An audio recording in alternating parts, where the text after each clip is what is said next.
శ్రీ మహాగణాధిపతయే నమః. శ్రీ మహాసరస్వత్యై నమః. శ్రీ గురుభ్యో నమః. గురు సంచారం మూలకంగా ఫలితాలు ఎలా ఉంటాయి అనే విషయాన్ని మనం చూసినట్టయితే, గురుగ్రహము ప్రధానమైనటువంటి గ్రహము, సంపూర్ణ శుభగ్రహము గురువు. కాబట్టి గురువు యొక్క సంచారం మూలకంగా జాతకుడిపైన చాలా ప్రభావము ఉంటుంది. అన్ని విషయాల లోపల కూడాను గురువు యొక్క సంచారము ప్రభావాన్ని సూచిస్తుంది. అయితే ఈ 2026వ సంవత్సరంలో గురుగ్రహము 1/6/2026 వరకు మిథున రాశిలో సంచరిస్తున్నాడు. గత సంవత్సరము 5 డిసెంబర్ 2025లో ప్రవేశమయ్యి 1/6/2026 వరకు మిథున రాశిలో సంచరిస్తున్నాడు.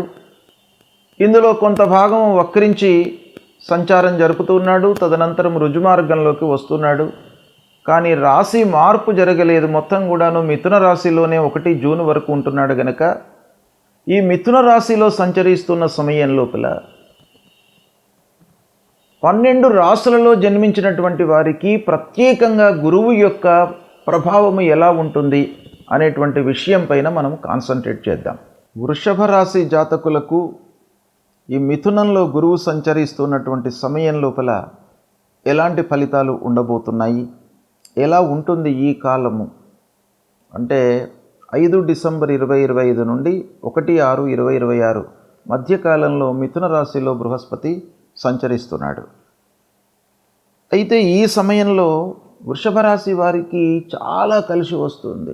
ఏంటంటే 2వ స్థానం అవుతుంది. 2వ స్థానము గోచార రీత్యా చాలా ఉత్కృష్టమైన స్థానం, ధనస్థానము, కుటుంబ స్థానము, వాక్ స్థానము. కాబట్టి చాలా పనుల లోపల మీకు కలిసి వచ్చే అవకాశాలు ఉన్నాయి.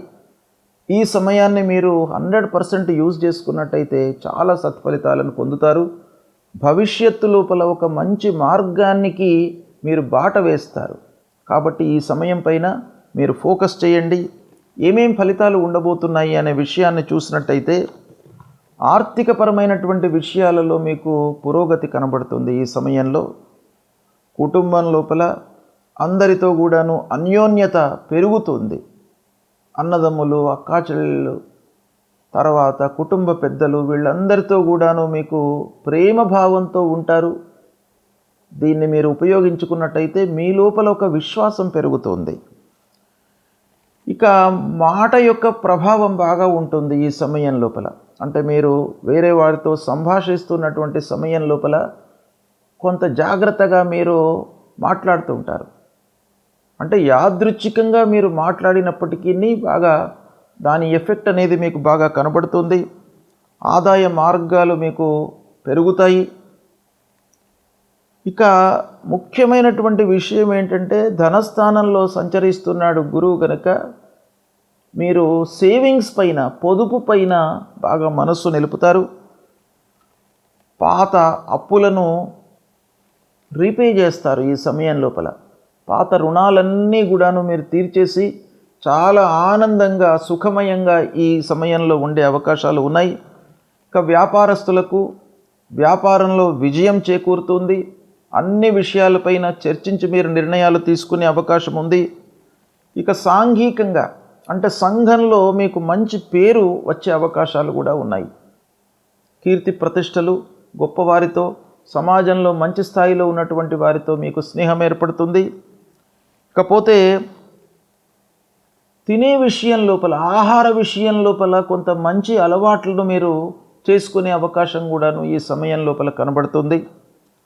ఇకపోతే ప్రత్యేకంగా మిమ్మల్ని కొంతమంది పిలిచి మాట్లాడేటువంటి అవకాశం కూడాను ఉంది. ఇక వృషభ రాశిలో జన్మించినటువంటి రైతుల విషయం మనం ఆలోచించినట్టయితే, వాళ్లకు కూడాను ఈ 2వ స్థానంలో గురువు సంచరిస్తున్నటువంటి సమయంలో చాలా లాభదాయకంగా ఉంటుంది. పంటలు కానివ్వండి, వాళ్లకు రావాల్సినటువంటి డబ్బు కానివ్వండి, ఈ కాలంలో అందే అవకాశం ఉంది. ఇక ఆస్తి వ్యవహారాల విషయం లోపల మీకు మంచి జరుగుతుంది. ఆస్తులు కొనడమే కానివ్వండి, పూర్వం ఉన్నటువంటి ఆస్తుల మూలకంగా మీకు రాబడి కానీ చాలా పెరిగే అవకాశం ఉంది. ఇక మీరు ఆల్రెడీ ఇళ్ళు భూములు ఉన్నటువంటి వాళ్ళకు కూడాను దాని మూలకంగా మీకు రెవెన్యూ రావడం అనేటువంటిది కూడాను ఈ సమయం లోపల సంభవిస్తుంది. పూర్వం ఉన్నటువంటి కలహాలు తగ్గుతాయి. మంచి అన్యోన్యతతో ఆప్యాయతతో మీరు ముందుకు వెళ్ళే అవకాశాలు ఉంటాయి. వివాహ ప్రయత్నాలు కలిసి వస్తాయి. ఆ ప్రయత్నాలలో మీరు ఒక ఫాస్ట్గా నిర్ణయాలు తీసుకునేటువంటి అవకాశం కనబడుతుంది. చదువుకునేటువంటి వారికి, విద్యార్థులకు కూడాను ఈ సమయం చాలా కలిసి వస్తుంది. హయ్యర్ ఎడ్యుకేషన్ కొరకై అన్నీ కూడాను మీకు అనుకూలిస్తాయి.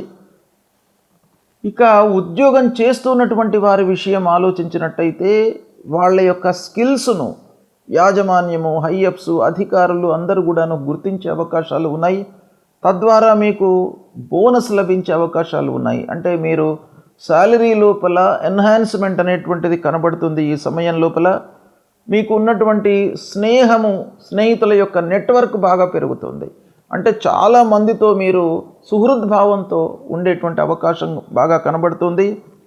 తల్లిదండ్రుల యొక్క ఆశీర్వాదము, ఆశీస్సులు మీకు ఈ సమయం లోపల బాగా వస్తాయి.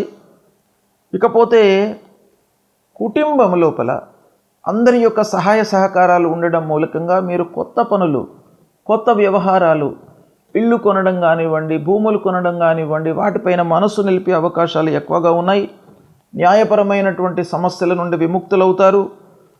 ఇక వ్యాపారస్తులకు ముఖ్యంగా పార్ట్నర్స్ యొక్క సహాయ సహకారాలు బాగా ఉంటాయి. స్నేహితులు, బంధువులు, ఆత్మీయులతో మీరు సుహృద్భావంతో ఉంటారు. విలువైన వస్తువులను, ఆభరణాలను లేదా విలువైనటువంటి ఏవైనా కూడాను వస్తువులను మీరు కొనేటువంటి అవకాశం బాగా కనబడుతుంది. ఇక సంగీతము, సాహిత్యము, కళలకు సంబంధించినటువంటి విషయాలలో మీకు మంచి అవకాశాలు లభించే సమయం ఇది. భార్యాభర్తల మధ్యన అన్యోన్యత ఉంటుంది. పిల్లల విషయంలో మీరు మంచి నిర్ణయాలు తీసుకుంటారు. ఓవరాల్గా ఈ కాలం లోపల అంటే 5 డిసెంబర్ 2025 నుండి 1/6/2026 మధ్య కాలంలో మీరు చాలా సంతోషంగా ఉంటారు. చాలా శ్రేయోదాయకమైనటువంటి పనులు చేస్తుంటారు. లాభదాయకంగా ఉంటుంది. రాబడి స్థిరంగా ఉంటుంది. చాలా సంతృప్తిగా ఉంటారు. ఆదాయము వ్యయం కంటే ఎక్కువగా ఉంటుంది. తద్వారా మీరు సంతృప్తిగా ఉండే అవకాశాలు ఎక్కువగా కనబడుతున్నాయి. ఓవరాల్గా మనం చూసినట్టయితే వృషభ రాశి వారికి ఈ మిథునంలో గురు సంచరిస్తున్నటువంటి సమయము బాగా కలిసి వస్తుంది. దీన్ని మీరు ఉపయోగించుకున్నట్టయితే మీరు భావి జీవితం లోపల మంచిగా, అంటే ఒక ఉన్నతమైనటువంటి స్థానం లోపల సెటిల్ అయ్యేటువంటి అవకాశం బాగా కనబడుతుంది. సద్వినియోగపరచుకోండి. గురువు మిథున రాశిలో సంచరిస్తున్నటువంటి సమయం లోపల మన జన్మరాశికి 2, 5, 7, 9, 11 స్థానాలలో సంచరిస్తున్నట్టయితే, అంటే మన జన్మరాశి నుండి 2వ స్థానంలో కానివ్వండి, 5వ స్థానంలో కానివ్వండి, 7వ స్థానంలో కానివ్వండి, 9వ స్థానంలో కానివ్వండి, 11వ స్థానంలో కానివ్వండి సంచరిస్తున్నప్పుడు గురువు మనకు శుభ ఫలితాలను ఇస్తాడు. కనుక ఈ సమయంలో మనము గురువు విషయమై పరిహారం చేసుకోవాల్సినటువంటి అవసరం లేదు. కేవలం మీరు గురువును సందర్శించుకోవడము, నిత్యము పూజించేటువంటి దేవతను పూజించినట్టయితే మీకు సరిపోతుంది. ఇక 1, 4, 10, 12 స్థానాలలో సంచరిస్తున్నప్పుడు మధ్యమ ఫలితాలను ఇస్తాడు. మధ్యమ ఫలితాలు అనంటే మనము ఎఫర్ట్స్ పెడితే మనకు ఆ శుభం అనేటువంటిది మన వైపుకు వస్తుంది. అంటే స్కిల్స్ను ప్రదర్శించి ఎఫర్ట్స్ పెట్టి మనం పనులు చేసినట్టయితే సత్ఫలితాలను పొందుతాము మధ్యస్థంగా ఉన్నటువంటి సమయం లోపల. అయితే ఈ సమయంలో మనము కొన్ని పరిహారాలు చేసుకోవాలి. ఎందుకంటేను మనము శ్రద్ధతో పనులు చేయడానికి భగవంతుడి యొక్క అనుగ్రహం కూడాను కావాలి. ఆ శ్రద్ధ అనేటువంటిది మనకు కలగాలి. శ్రద్ధతో పనులు చేయాలి అని అంటే మనకు ఆ ఇంట్రెస్ట్ అనేటువంటిది రావాలి. కాబట్టి భగవంతుడి అనుగ్రహం కావాలి. ఇక అదేవిధంగా 3, 6, 8 స్థానాల్లో సంచరిస్తున్నప్పుడు ప్రతికూలమైనటువంటి ఫలితాలను ఇస్తాడు గురువు.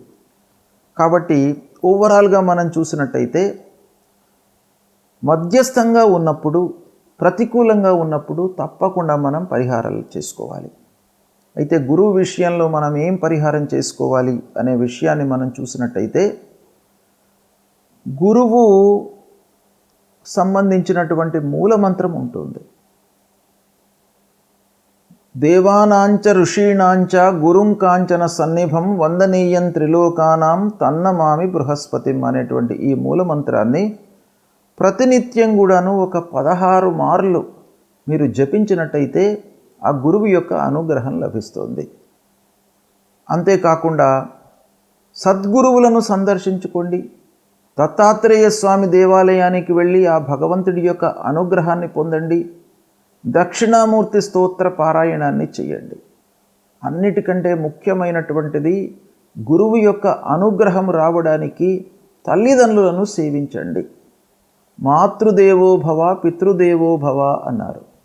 కాబట్టి తల్లిదండ్రులే మనకు గురువులు, తల్లిదండ్రులే భగవంతుడు. కాబట్టి తల్లిదండ్రులను ప్రతినిత్యం కూడాను సేవించడము, వాళ్ళ యొక్క బాగోగులు తెలుసుకోవడము, వాళ్లకు కావలసినటువంటి పనులను చేసి పెట్టడము, వాళ్ళ యొక్క మనస్సును నొప్పించకుండా వాళ్లను సంతృప్తిపరిచినట్టయితే మీకు తప్పకుండా ఆ తల్లిదండ్రుల యొక్క అనుగ్రహం లభిస్తుంది. తద్వారా భగవంతుడి యొక్క అనుగ్రహం కూడాను మీకు లభిస్తుంది. కనుక అందరూ కూడాను గురువు ప్రతికూలంగా ఉన్నప్పుడు మీరు తల్లిదండ్రులను సేవించండి. వాళ్లకు కావలసినటువంటి విషయాలపై మీరు మనస్సు నిలపండి. తద్వారా మీకు శుభం జరుగుతుంది. శుభం.